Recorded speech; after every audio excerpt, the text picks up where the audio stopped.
नमस्कार, मी Isha Jagtap. Halt heart attack या कार्यक्रमात आपलं स्वागत आहे. आपल्या भारतात जवळपास प्रत्येकी 4 पैकी 1 व्यक्ती हाय ब्लड प्रेशरने त्रासलेली असते. अनेक जणांना आपल्याला रक्तदाबाचा त्रास आहे हे कळतही नाही. म्हणूनच या त्रासाला म्हणतात सायलेंट किलर. अलीकडे झालेल्या सर्वेक्षणातून असं समोर आलं की 60% अधिक रुग्णांना त्यांना असलेल्या रक्तदाबाच्या त्रासाविषयी कल्पनाही नाही, जे गंभीर आहे. आपल्याला असं वाटतं की रक्तदाबाचा संबंध हा केवळ हृदयाशी असतो, परंतु रक्तदाब वाढल्यास त्याचा दुष्परिणाम मेंदूसह किडनी आणि अगदी डोळ्यांवरही होऊ शकतो. आजच्या या कार्यक्रमात आपण जाणून घेणार आहोत की हाय ब्लड प्रेशरमुळे आपलं शरीर नेमकं कसं पोखरत जातं, तसंच याचं लवकर निदान झाल्यास आपण कशा प्रकारे निरोगी आयुष्य जगू शकतो. याबाबत माहिती देण्यासाठी आपल्याबरोबर उपस्थित आहेत डॉक्टर अमोल भोरे, डॉक्टर सौरभ संचेती आणि डॉक्टर सिद्धांत गांधी. नमस्कार डॉक्टर अमोल भोरे हे MD मेडिसिन DNB कार्डिओलॉजी असून कोल्हापूर येथील अलायन्स मल्टीस्पेशालिटी हॉस्पिटल आणि निर्मया हॉस्पिटलमध्ये कन्सल्टंट अँड इंटरव्हेन्शनल कार्डिओलॉजिस्ट आणि heart care and consultant cardiologist म्हणून कार्यरत आहेत. तर डॉक्टर सौरभ संचेती हे DNB मेडिसिन DNB कार्डिओलॉजी असून बुलढाण्याच्या Sancheti Hridayalaya multi super speciality हॉस्पिटलमध्ये कन्सल्टंट अँड इंटरव्हेन्शनल कार्डिओलॉजिस्ट म्हणून कार्यरत आहेत. आणि डॉक्टर सिद्धांत गांधी हे MD मेडिसिन DNB कार्डिओलॉजी असून कन्सल्टंट इंटरव्हेन्शनल कार्डिओलॉजिस्ट आहेत. सोलापूरच्या SCS हॉस्पिटलचे ते डायरेक्टर आहेत. आता आपण चर्चेला सुरुवात करूया. तत्पूर्वी या कार्यक्रमाची संकल्पना USVच्या CSR ॲक्टिव्हिटीमधून उदयास आली आहे, हे विशेष उल्लेखनीय. आपणा सर्व मान्यवर डॉक्टरांचं कार्यक्रमामध्ये पुन्हा एकदा स्वागत आहे. डॉक्टर, ब्लड प्रेशर हाय होणं म्हणजे नेमकं काय? हाय ब्लड प्रेशर किंवा हायपरटेन्शन किंवा BP म्हणजे रक्तवाहिन्यातील रक्तदाब जेव्हा सातत्याने वाढून राहतो तेव्हा आपण त्याला हायपरटेन्शन किंवा हाय ब्लड प्रेशर म्हणतो. नॉर्मली रक्तवाहिन्यातील हा जो प्रेशर असतो सिस्टोलिक आणि डायस्टोलिक म्हणजे वरचा ब्लड प्रेशर आणि खालचा. वरचा जो आहे 120 mmHg त्याच्यापेक्षा कमी असतो, खालचा 80 पेक्षा कमी असतो. जेव्हा हा सातत्याने वाढून बीपीचे रिडिंग वरचा 140 पेक्षा जास्त आणि खालचा 90 पेक्षा जास्त सातत्याने असे रिडिंग येतात, त्यावेळी आपण त्या पेशंटला हायपरटेन्शन आहे किंवा हाय ब्लड प्रेशर आहे असं म्हणतो किंवा त्याची ट्रीटमेंट त्यावेळी त्याची चालू करावी लागते. डॉक्टर सिद्धांत गांधी यांच्यासाठी पुढचा प्रश्न आहे. आपल्या भारतात सध्या हाय ब्लड प्रेशरचा त्रास किती सामान्य झालाय? रक्तदाब एवढा भारतामध्ये कॉमन आहे की आपण सोप्या भाषेत असं म्हणू शकू की प्रत्येक 4 भारतीयांमागे एकाला बीपीचा त्रास आहे. साधारणतः 25 ते 30% आपली पॉप्युलेशन जी आहे ते रक्तदाबाने ग्रासलेली आहे किंवा रक्तदाब त्यांना आहे. याच्यातही मोठं जे बर्डन आहे ते म्हणतोय की याच्यातले 60% केसेस ह्या डायग्नोस्ड असून पण त्या ट्रीटमेंट 15 ते 20% लोक त्याच्यामध्ये ट्रीटमेंट घेत नाहीत. घेत असतील तर त्यांना त्या कंट्रोलमध्ये नाही आहेत. त्याच्यामुळे हे म्हणेन की मी याची अवेअरनेस, याची जनजागृती लोकांमध्ये असणं फार गरजेचं आहे. असं म्हटलं जातं की रक्तदाब हा स्ट्रोक म्हणजे पॅरालिसिस केसेसमध्ये 57% केसेसमध्ये डायरेक्टली रिस्पॉन्सिबल फॉर डेथ म्हणजे मृत्यूला डायरेक्टली कारणीभूत असणारा डिसीज म्हणजे हा रक्तदाब आहे. आणि हेच जर हृदयविकारांमध्ये झालं तर BP हा 29 ते 30% डायरेक्टली कारणीभूत असणारा आजार म्हणजे हा रक्तदाब आहे. ही आकडेवारी एवढी मोठी आहे, हे आकडेवारी पेपर अशी अनडायग्नोज किंवा अनमास्क आकडेवारी ही खूप आहे. त्याच्यामुळे तशी जनजागृती होणे आणि माहिती होणे ही फार गरजेचं आहे असं मी मानतो. आपण सांगितलं की हाय BP थेट मृत्यूला कारणीभूत ठरू शकतं. मला डॉक्टर सौरभ संचेती यांना विचारायचंय की हाय BPला सायलेंट किलर का म्हणतात? नमस्कार. बेसिकली सायलेंट किलर म्हणण्यामागचं कारण असं आहे की बेसिकली प्रत्येक व्यक्ती जो हायपरटेन्शननी ग्रस्त असतो त्याला ते कळतच नाही शेवटपर्यंत की मला काही हायपरटेन्शन आहे. जोपर्यंत पेशंटला एंड स्टेज डिसीज म्हणजे हार्टवरती काही परिणाम होणे किंवा मेंदूवरती काही परिणाम होणे किंवा किडनीवरती परिणाम होणे तोपर्यंत व्यक्तीला कळतच नाही की त्याला ब्लड प्रेशर आहे म्हणून.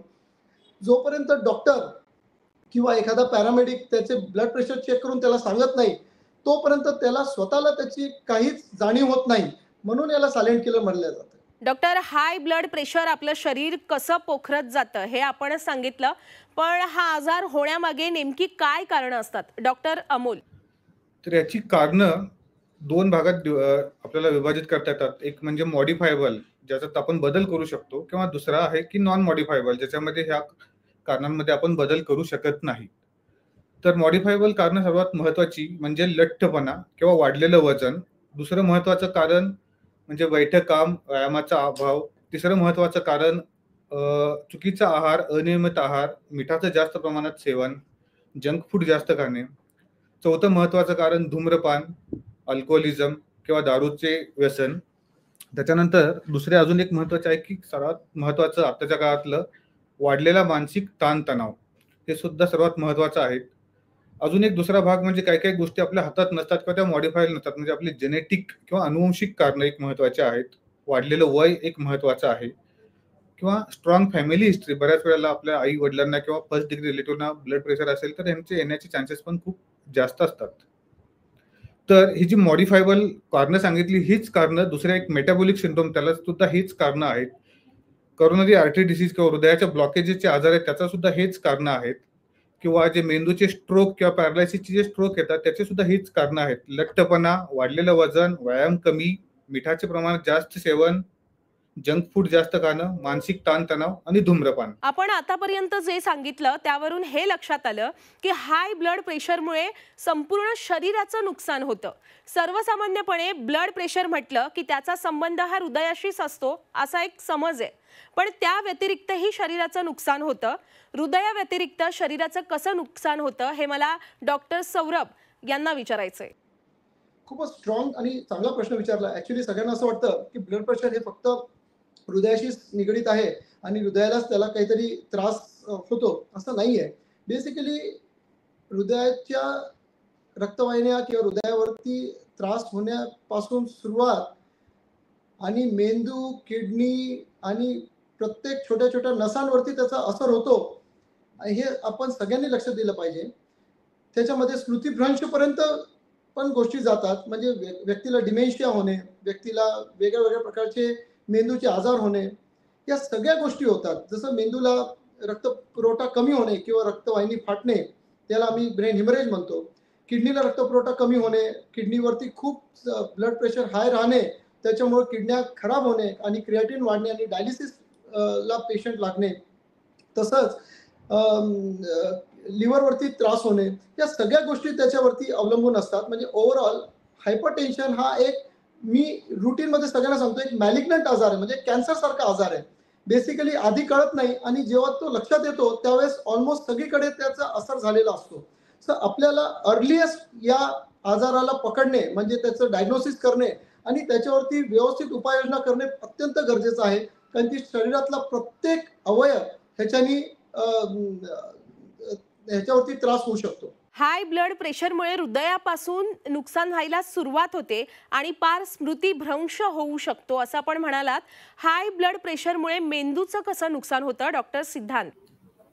मला वाटतं आताच डॉक्टर संचेती बोलले की मेंदूला कशा प्रकारे नुकसान होतं, आणि मी मागच्या याच्या बाईटमध्ये जे सांगितलं की 57% म्हणजे 57% बीपी हा डायरेक्टली रिस्पॉन्सिबल आहे पॅरालिसिस मध्ये डेथ होण्यासाठी. याचा अर्थ काय, मुळातच पॅरालिसिसचे 2 प्रकार असतात. 85% पॅरालिसिस हा गाठ, रक्तवाहिन्यामध्ये गाठ झाल्यामुळे पॅरालिसिस होतो, आणि 15% केसेसमध्ये रक्तवाहिनी रप्चर झाल्यावर, तिथे हेमोरेज झाल्यावर पॅरालिसिस होतो. दोन्ही प्रकारामध्ये बीपी हे सगळ्यात मोस्ट रिस्पॉन्सिबल किंवा खूप कॉमन रिझन आहे, खूप कॉमन कारण आहे की ज्याच्यामुळे आपल्याला पॅरालिसिस होतो. या गोष्टींव्यतिरिक्त आपल्याला बीपी मुळे कसा परिणाम होतो, तर बीपी मुळे क्लॉट फॉर्मेशन होते, क्लॉट फॉर्मेशनमुळे स्ट्रोक होतो. ह्या व्यतिरिक्त नसा कमजोर होणे किंवा नर्व डॅमेज होणे, आपण जसं याच्यामध्ये एखादी छोटीशी गुठळी डोळ्यामध्ये जाते, डोळ्यातली नस कमजोर होते आणि तिथून स्ट्रोक पॅरालिसिस सारखी लक्षणे होतात, किंवा पायातल्या नसा कमजोर होतात. ह्या गोष्टी ह्या हाय ब्लड प्रेशरमुळे होतात. आणि बऱ्याच वेळा जसं आता पूर्वी सांगितल्याप्रमाणे हे अनडायग्नोस्ड असल्यामुळे किंवा ट्रीटमेंट न घेण्यामुळे हे डायरेक्टली एंड स्टेज डिसीज म्हणतो आपण याला, म्हणजे एंड ऑर्गन डॅमेज, ज्यावेळी तुमचं ऑर्गन डॅमेज झाल्यावरच त्याचं निदान होतं. त्याच्यामुळे थोडंसं रेग्युलरली वेळेवर तो बीपी चेक करत राहणं ह्या आणि त्याला कंट्रोलमध्ये ठेवणं हे तेवढंच महत्वाचं आहे. डॉक्टर सिद्धांत यांनी सांगितलं की हाय ब्लड प्रेशरमुळे शरीराचं कसं नुकसान होतं. आता मला डॉक्टर अमोल यांना विचारायचंय की हाय बीपीमुळे किडनीचं कसं नुकसान होतं. किडनी सुद्धा खूप मुख्य प्रमाणात ब्लड प्रेशरने एफेक्ट होतं. किडनी आपल्या शरीरातील फिल्टरचं काम करतं, जे नको असलेले घटक पदार्थ रक्तातून ते काढून टाकण्याचं काम करतं. पण जसा जसा ब्लड प्रेशर वाढतो तसा किडनीचा जो फंक्शनल युनिट असतो त्याला आम्ही नेफ्रॉन म्हणतो, त्याच्यामधले सुद्धा प्रेशर वाढतात. हळूहळू त्या नेफ्रॉनची कार्यक्षमता म्हणजे एकंदरीतच किडनीची कार्यक्षमता हळूहळू कमी व्हायला लागते. त्यालाच आम्ही नेफ्रोपॅथी म्हणतो. हळूहळू तो पेशंट नेफ्रोपॅथीतून तो क्रोनिक किडनी डिसीज CKD ह्या आजाराकडे जातो, ज्याच्यामध्ये क्रिएटिन कंटिन्युअस वाढून राहतं. बॉडीमधले जे नको असलेले अवयव घटक असतात त्यांचं प्रमाण वाढून राहतं. शेवटी तो एका विशेष सायकलमध्ये जातो. CKD मध्ये गेल्यानंतर पुन्हा ब्लड प्रेशर वाढून राहतो, पुन्हा किडनीचं फंक्शन कमी होतं. हळूहळू जे फंक्शनल युनिट्स असतात, किडनीची ताकद जी असते ती कमी होऊन पेशंटला फायनली डायलिसिसची गरज लागू शकते. यालाच आपण CKD म्हणतो, क्रोनिक किडनी डिसीज किंवा हायपरटेन्सिव्ह नेफ्रोपॅथी. किडनीचे जे आजाराचे महत्वाचे भारतातले जे 2 कारण आहेत, सर्वात महत्वाचं म्हणजे हायपरटेन्शन, दुसरं डायबिटीस. सो जे CKDचं महत्वाचं कारण हे ब्लड प्रेशर किंवा ज्याची ब्लड प्रेशरची ट्रीटमेंटच घेतली नाही हे महत्वाचं कारण आहे. डॉक्टर अमोल, आता आपण आम्हाला सांगितलं की हाय ब्लड प्रेशरमुळे किडनीचं कसं नुकसान होतं. या आजारामुळे डोळ्यांचेही हाल होतात. डॉक्टर सौरभ, डोळ्यांवर कसा दुष्परिणाम होतो हाय ब्लड प्रेशरचा? डोळ्यांबद्दल मला एक गोष्ट खूप सगळ्यांना सांगावीशी वाटते की हे खूप सुंदर एक जग आहे. त्याला बघण्यासाठी मला असं वाटतं की देवानी दिलेले जर आजार असेल तर गोष्ट वेगळी आहे, पण आपल्या इग्नोरन्समुळे जर काही त्रास होत असेल आणि आपण हे सुंदर जग बघू शकलो नाही तर त्याच्यापेक्षा जास्त दुःख कशावर नाही यायला पाहिजे. मला असं वाटतं की जसं सिद्धांत सरांनी सांगितलं की डोळ्यांमध्ये रक्ताची गुठळी तयार होणे किंवा डोळ्याच्या मागची जे पटल असतं त्याला रेटाना आपण असं म्हणतो, त्याच्यामध्ये रक्तस्राव होणे हे हाय ब्लड प्रेशरमुळे होऊ शकतं. आणि ऍक्च्युली सडनली पूर्णचे पूर्ण आपलं दृष्टी जाणे हे पण त्याच्यामध्ये पॉसिबल आहे. आणि खूप अशा कॉन्सिक्वेन्सेस होतात की त्याच्यामध्ये काही परत रिव्हर्स करता येत नाही. रेटायनोपॅथी होते, रेटायनल हिमरेज होतो. या सगळ्या गोष्टींमुळं परत दृष्टी येईल की नाही येईल ह्याच्यावरती कोणतीच शाश्वती नाहीये. म्हणून मला असं वाटतं की त्याच्यावरती पहिलेच उपाययोजना करणे आणि व्यवस्थित ट्रीटमेंट घेणे हे अत्यंत महत्वाचं आहे. कारण की डोळ्यांचा जर प्रॉब्लेम झाला तर त्याला खूप मोठा आपल्याला एक मानसिक त्रास पण होतो. कारण की आपल्या सगळ्या गोष्टी ज्या आहेत ते डोळ्यांपासून मला असं वाटतं की सुरू होतात. आपल्याला बघणं, आपल्याला काम करणं, आपल्याला डेली रुटीन ऍक्टिव्हिटी करणं हे सगळं डोळ्यांपासून सुरू होतं. सो मला असं वाटतं की आपल्याला बीपीचा जे कंट्रोल आहे ते ठेवणं अत्यंत गरजेचं आहे. आपले जितके ऑर्गन्स आपण मागे आपण डिस्कस केले, हार्ट, किडनी, ब्रेन आणि डोळे, हे सगळ्या गोष्टींचा जो डॅमेज आहे तो हाय ब्लड प्रेशरमुळे होऊ शकतो. डॉक्टर, आपण आधी सांगितलं की एखादा ऑर्गन डॅमेज झाल्यानंतरच आपल्याला हाय बीपीचा त्रास आहे हे कळतं. डॉक्टर सिद्धांत, मला आपल्याला विचारायचंय, ब्लड प्रेशर हाय होण्यापूर्वी शरीर आपल्याला काही संकेत देत नाही का? ऍक्च्युली नेहमी बोललं जातं की कुठलीही मोठी गोष्ट होण्याच्या अगोदर त्याचा काहीतरी सिग्नल येत असतो. तसंच जर तुमचा बीपी एवढा वाढत असेल की तुम्हाला एखादं एंड ऑर्गन डॅमेज मध्ये एखादे अवयव इन्व्हॉल्व्ह होत असेल तर नक्कीच तुम्हाला त्याची लक्षणं पूर्वीपासून जाणवतात. डेफिनेटली जरी सायलेंट किलर जरी असला की बऱ्याचशा वेळेस असिम्प्टमॅटिक म्हणतो आपण ज्याला, लक्षणं दिसत नसली तरी काही जी कॉमन लक्षणं आहेत ती म्हणजे डोळ्याला अंधारी येणे, डोके जड होणे, हातापायाला मुंग्या येणे, सूज येणे. जर किडनीमध्ये इन्व्हॉल्वमेंट होत असेल तर हातापायाला सूज येणे, लघवीला फेस येणे. डोळ्यामध्ये इन्व्हॉल्वमेंट असेल तर ब्लरिंग ऑफ विजन म्हणतो आपण, म्हणजे आंधळा म्हणजे ब्लॅकआउट्स किंवा अंधारी येणे, दिसायला कमी दिसणे. किंवा किडनीमध्ये पाहिलं तसंच मेंदूमध्ये येत असेल तर एक साइड वीकनेस असणे, पॅरालिसिसची लक्षणं दिसणे. हृदयामध्ये इन्व्हॉल्वमेंट असेल तर छातीत दुखणे, दम लागणे. ही जी सगळी लक्षणं आहेत, ही लक्षणं ज्यावेळी दिसतात त्यावेळी ऍटलिस्ट शेजारी असणाऱ्या फिजिशियनकडे जाणे आणि आपलं रक्तदाब किंवा नेसेसरी गोष्टी चेक करणे, तेव्हा आपल्याला एखाद्या निदानापर्यंत पोहोचता येतं. बऱ्याच वेळेला असंही दिसून येतं की सायलेंट का म्हटलं जातं. आता मगाशी डॉक्टर बोलले की silent, why it is called silent disease. कारण बऱ्याच वेळेला बरेचसे पेशंट हे इन्सिडेंटल फाइंडिंग म्हणतो आपण त्याला, म्हणजे काहीतरी सर्दी खोकल्याला जातात किंवा कुठल्या दुसऱ्या आजारासाठी जातात किंवा एखाद्या ऑपरेशनसाठी जातात आणि ते हाय बीपी म्हणून तेव्हा डिटेक्ट होतात.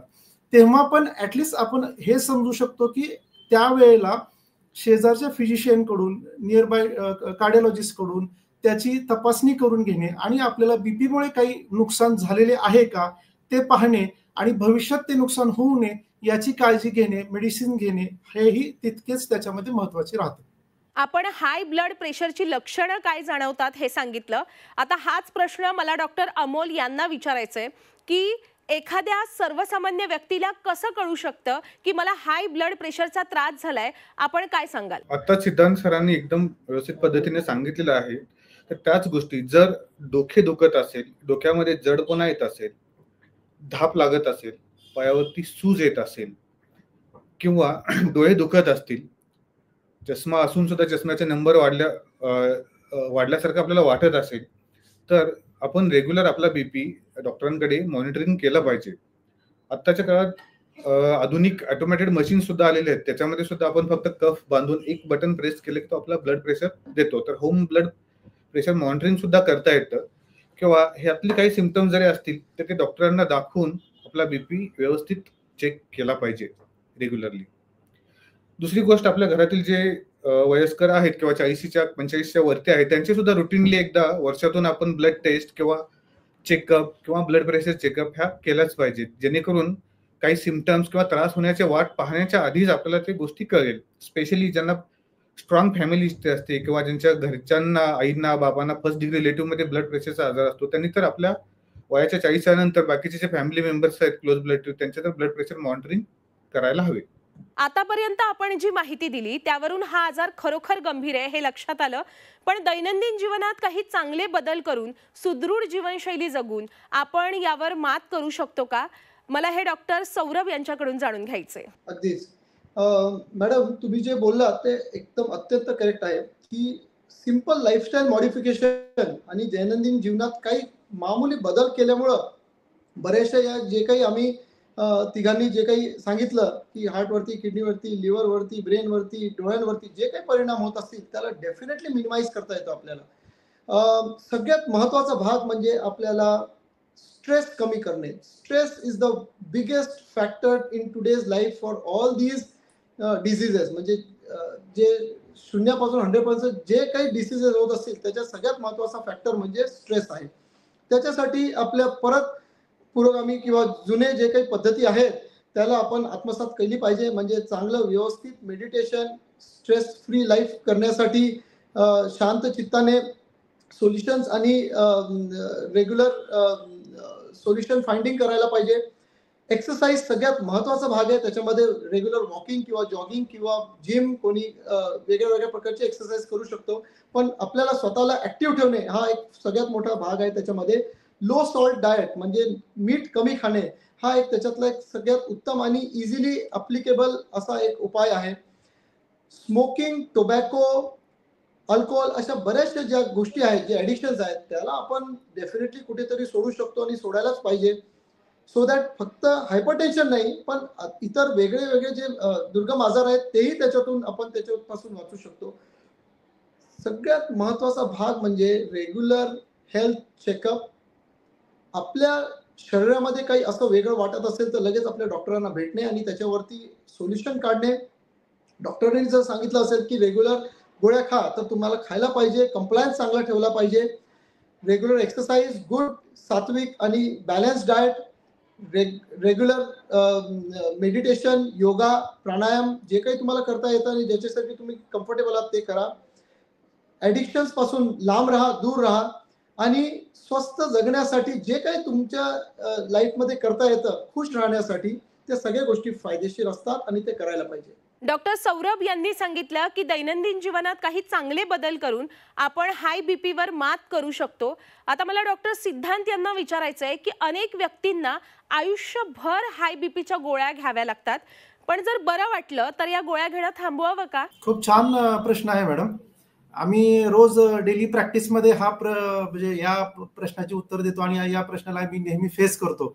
आणि आता आता आपण आकडे पाहिले की मागच्या 10 वर्षापासून जसे हृदयरोगाचं प्रमाण हे 40-50 पेक्षा 30 आणि 40 या वयामध्ये ह्या वयोगटामध्ये वाढलंय, तसंच बीपीचं प्रमाण हे 20 ते 30 किंवा 30 ते 40 या वयोगटामध्ये वाढलेलं आहे.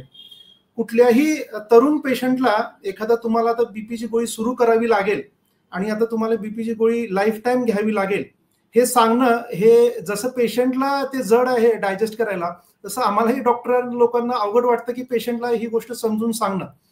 पण पेशंटनीही मी सांगेन की ही गोष्ट समजून घेतली पाहिजे की स्वतः त्या गोष्टीमध्ये अवेअर होणं, त्या गोष्टीची कॉम्प्लिकेशन समजून घेणं, नियमित आपला बीपी कंट्रोलमध्ये ठेवणं हेही तेवढंच जास्त गरजेचं आहे.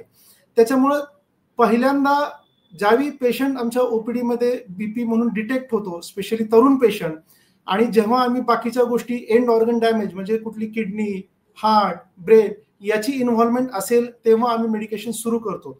नसेल तर आम्ही डॉक्टर लोक त्यांना लाईफस्टाईल मॅनेजमेंटचा ऑप्शन हा पहिल्यांदा देतो, त्याची काउन्सिलिंग करतो.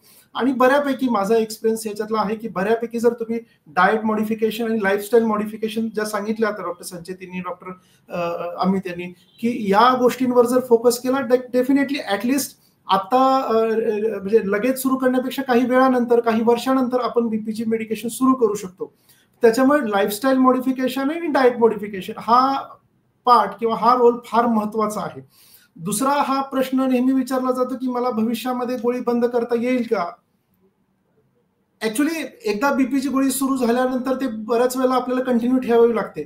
काही रेअर केसेसमध्ये डेफिनेटली पेशंटने जर त्याचं डाएट चांगलं ठेवलं, तो त्याच्या ऍडिक्शन पासून मोकळा राहिला, त्याने त्याची लाईफस्टाईल हेल्दी लाईफस्टाईल ठेवली, विच इन्क्लुड्स एक्सरसाइज म्हणजे मेंटल एक्सरसाइज आणि फिजिकल एक्सरसाइज.